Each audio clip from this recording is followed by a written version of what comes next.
I combine health in a holistic kind of view where I take a whole bunch of different philosophies and concepts and put them together to find what works best for you. So there's a lot of universal truths and principles surrounding health. Everybody's an individual and there's things that work for them specifically. So that's what I do as an integrative nutrition health coach is I figure out, okay, these are the principles. Now, how can we expand off of that? What works best for you and feels the best for you in your body? I would like to ask everybody in the group what it compelled them to come here to learn more about sugar, or what would they like to get out of this experience? The reason that I went on this health journey is actually because I used to basically be addicted to sugar. So that's why this is really personal for me, because I used to be kind of dependent on it and it would affect my life in a really negative way. It put strain on my relationships. I'm actually hyperglycemic. That was really bad. I used to not know what was wrong. And then once I figured it out and I discovered how I can make these small changes, it really propelled me on this journey. And that's why I'm doing what I'm doing today, because it basically saved my marriage. My mom said she would like to know how to deal with her intense sugar cravings. Awesome. Take your time in just answering these questions and I'll address those as they come up. So the whole reason we're here, sugar. Okay, so Faye said she's not sure if she has high or low sugar. Okay, that's a really interesting statement, and I'm going to actually expand on that a little bit. Thank you for sharing that, Faye.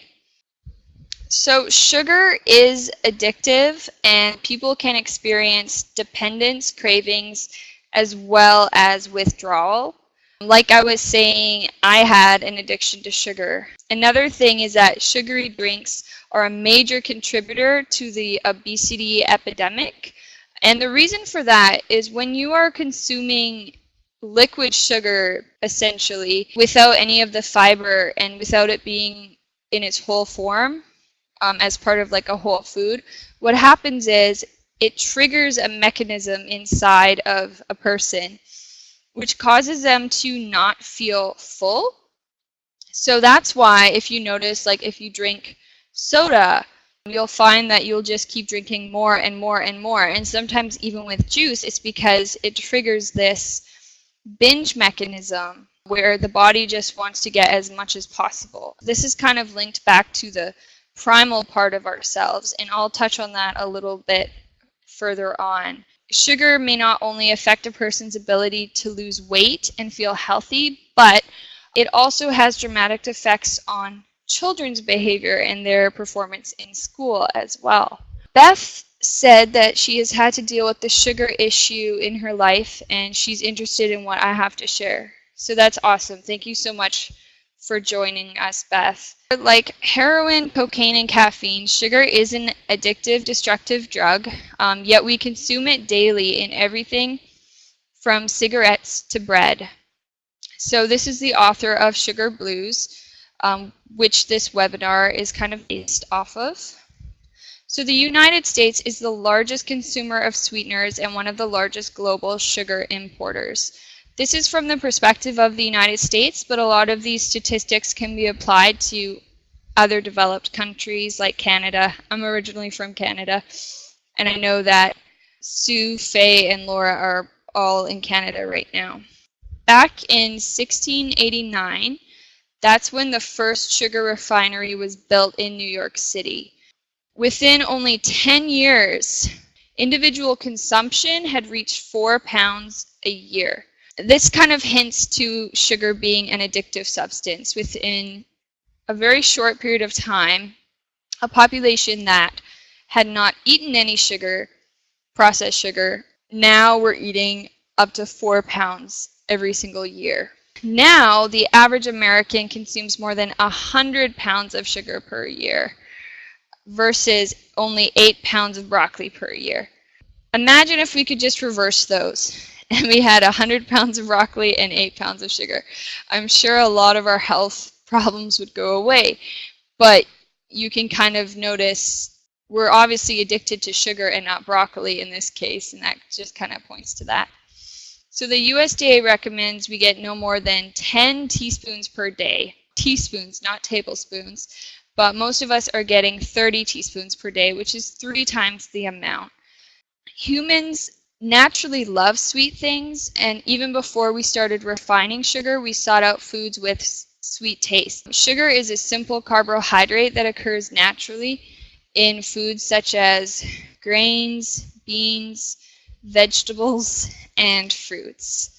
When you're consuming these items, you're consuming items that have sugar but in its whole natural form. So when unprocessed, sugar actually contains a variety of vitamins, enzymes, proteins, as well as minerals. B6, iron, calcium, all really good things for your body. When brown rice and other whole grains are cooked, chewed, and digested, the natural carbohydrates break down uniformly into separate glucose molecules. And then these molecules enter the bloodstream where they are burned smoothly and evenly, allowing your body to absorb all the good stuff. So a key word here is that when your body is breaking it down in this natural process, it's able to absorb it smoothly and evenly.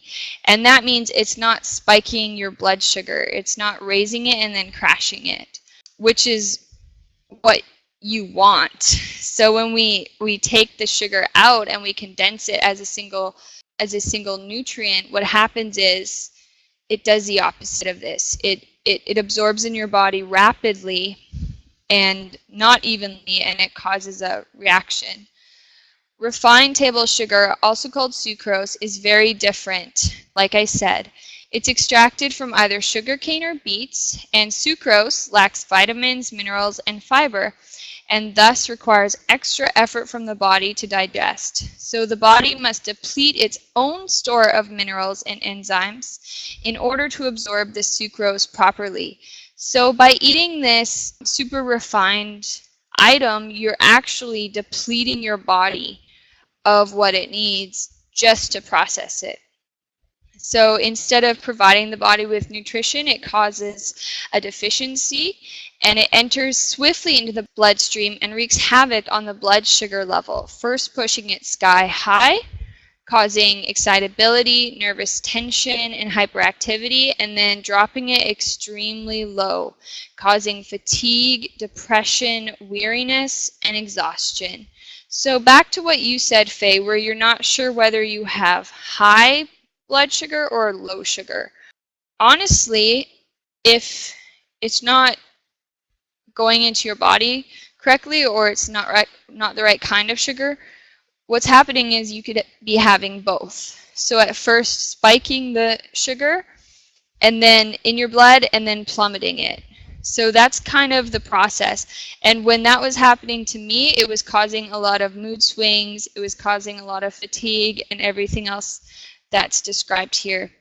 Health conscious people are aware that their blood sugar levels fluctuate wildly on a sugar-induced high, but they often don't realize the emotional role. It's a roller coaster ride that accompanies this high. We feel happy and energetic for a while, and then suddenly, inexplicably, we find ourselves arguing with a friend or lover.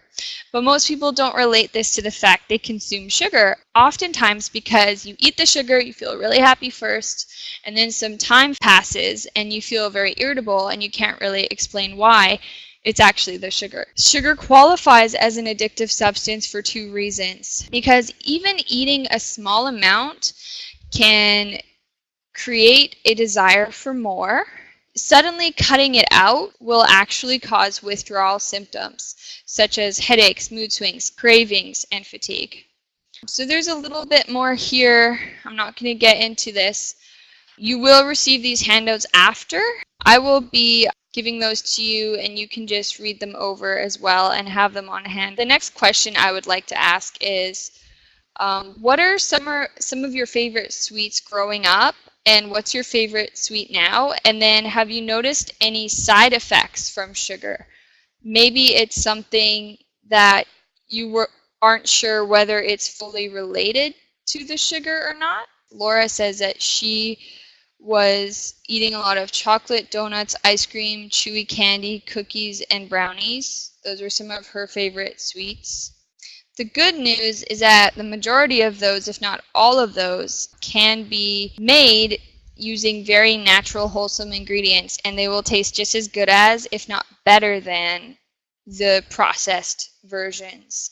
And that's something I'm really passionate about. I will give you a 6th handout for free, and that one will have all of the alternative sweeteners and how to use them in cooking to substitute. So that's just a little bonus. Growing up, it was cinnamon sugar bread, and now mostly would be soda when I allow them. Interesting.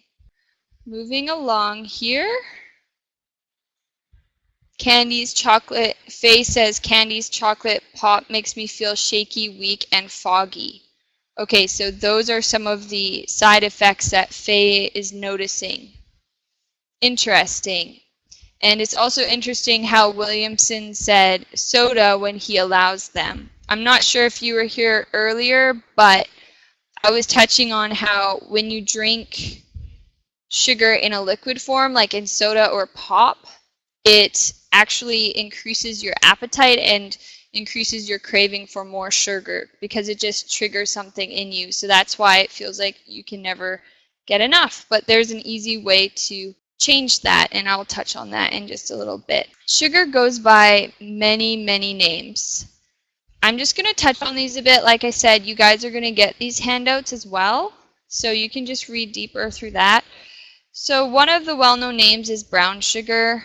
A lot of people think it's a lot healthier than regular sugar, but it's actually still 91% to 96% sucrose.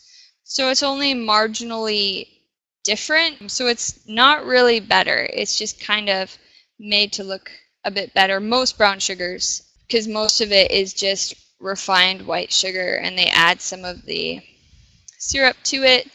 We've got confectioner's sugar or powdered sugar, corn syrup, which is produced by the action of enzymes and or acids on cornstarch, the result of splitting starch. The 3 major types of corn syrup contains 42%, 55%, and 90% fructose.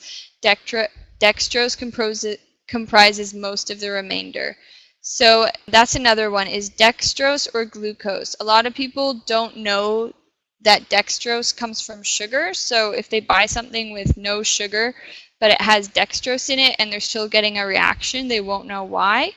It's also known as a corn sugar, so it's commercially made from starch by the action of heat and acids or enzymes, and it's sold blended with regular sugar. There's also high fructose corn syrup. This is like the jet fuel of sugar. I'm sure everybody has heard of this. It increases the fructose content, making it sweeter than regular corn syrup. So it's just condensing it even further. And then we've got some more here. Honey, which we know about. Another one, lactose or milk sugar. Many people don't realize that lactose is a form of sugar made from whey and skim milk for commercial purposes. It occurs in the milk of mammals, and the pharmaceutical industry is a primary user of prepared lactose. Now, if you're a baby and you're getting the lactose from your mother, or it's very unprocessed, or you're getting very unprocessed organic goat's milk or things like that, it's going to be easier on your body. But in the commercial industry, the content of lactose is just really high because of how they process the milk, how they separate the different parts of it and things like that. Just in the processing of it, it becomes overly processed, and then this lactose can really hit your system. So a lot of people from Europe, when they visit the States or even Canada, they'll notice that they get a reaction from the milk, and they don't necessarily get much of a reaction when they are back in Europe. So Beth said, my mother felt that sugar was unhealthy, and so we had very little sugar in our diet. She was ahead of her time, so I never had sugar issues until I ended up with candida due to antibiotics. that's when I began experiencing sugar problems. Having too much of that sugar will feed that candida. And like Beth said, her candida was triggered by the antibiotics, because when you take antibiotics, it can wipe out all your good bacteria, all your good defenses, and then what that leaves is an overgrowth of things like candida, and then sugar can just increase that growth because bacteria can feed on sugar. So that's another thing we're going to touch on. Thank you for sharing that, Beth. All right, so the next part of this I want to show you is something called the yin-yang qualities of food. Yes, exactly. The yeast demands sugar. Right on, Beth. So the yin and yang qualities of food is something really, really important. As you can see, here's a little visualization of foods that contain more yin. And what yin is the more relaxed and expansive quality, more feminine, retreating quality, and yang is more kind of dominant, out there, extroverted kind of quality, energized, hyperactive quality. So when we're talking about yin and yang and why we're relating it to food is because we're talking about balance. So people who are too yang will look to sugar to make them feel more relaxed and expansive, or more yin. So salt, meat, and lots of starchy food can cause a yang condition in the body, which makes people feel tight and tense, and it also causes constipation, which is just a manifestation of tension. So sugar has the opposite effect, as it temporarily relaxes the body by causing the release of serotonin, the happy hormone. So an example is if somebody is overeating, red meat, they might find that they're craving more sugary things. Their body's just looking to balance itself out. And so that's why those cravings happen. But, in our society, we're kind of taught to grow a bit numb to our natural instincts, our natural yearnings. And that's why we overdo it, and then we do extremes rather than balance. So my mom asked, is this Asian? What culture do these terms and knowledge of balancing food come from? How old is this knowledge? Yeah, so it is Asian, and it is very ancient. It's the yin and yang elements of food. It's also kind of Ayurvedic as well, where you're kind of balancing those energy points in your bodies, and it's really just common sense. So everything is about moderation. So let's say, like I said, you're eating too much red meat. Well, how would you balance the yin without just turning to another extreme and having too much sugar?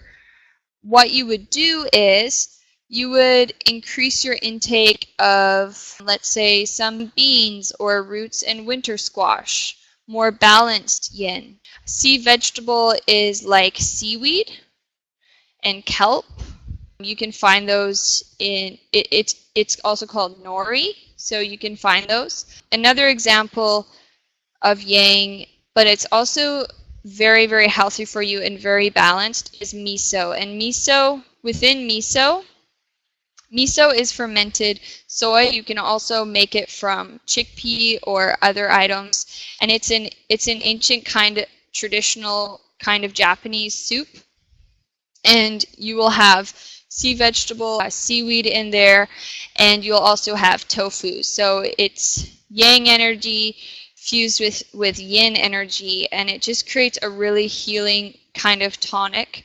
And tamari is soy sauce with no wheat. It's thicker soy sauce. But as you can see, sugar and coffee are extremely yin, and so is alcohol and chemical, because when you drink alcohol, it calms you down at first. The interesting part about eating things over-consuming things that are on the extreme end of either yin or yang is that when you overdo it, you'll get the opposite effect. So with alcohol, you have a little bit. First, it calms you down. But then when people overconsume it, they can turn into a belligerent drunk or a bit more yang. Same thing with sugar. Have a little bit, you feel happy. Have too much, you're hyperactive.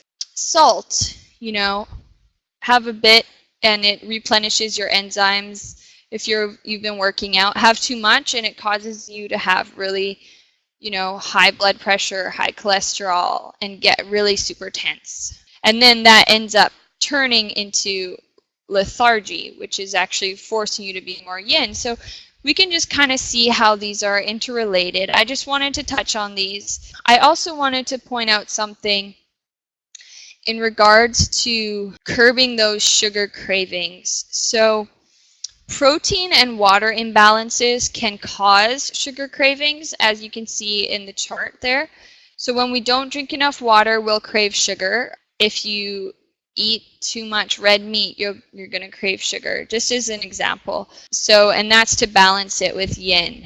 In order to combat this, there's this method that I teach, and it's called crowding out. And what crowding out is when, for example, if you're addicted to something, if somebody's really addicted to something, you can't just remove that thing from their life because that was filling a part in their life. So if you just take that thing out of their life, they're going to have this big void. And you need to fill that with something else. So the idea of crowding out is to fill your life with more positive influences. So if, let's say you were eating way too much sugar and coffee. So instead of just removing the sugar, let's say you would start to consume more tropical fruits. And you would start to cook things that used more of these items in them, but it created a similar effect to what you would get from these sugars. So let's say you eat a lot of processed brownies. Well, let's just replace that brownie with a healthier brownie using wholesome ingredients, which do exist, and there are even raw brownies that are full of enzymes, and it tastes even better than the processed stuff. And what happens is you're going to feel really fulfilled, and you're not going to crave or want. You might still have some withdrawal symptoms, but you're not going to crave or want that thing that you're crowding out, like the sugar. You could replace coffee with matcha, green tea that has a whole bunch of antioxidants, things like that.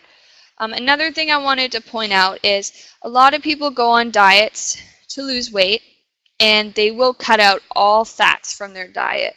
They will find themselves then caving in and binging on very sweet things.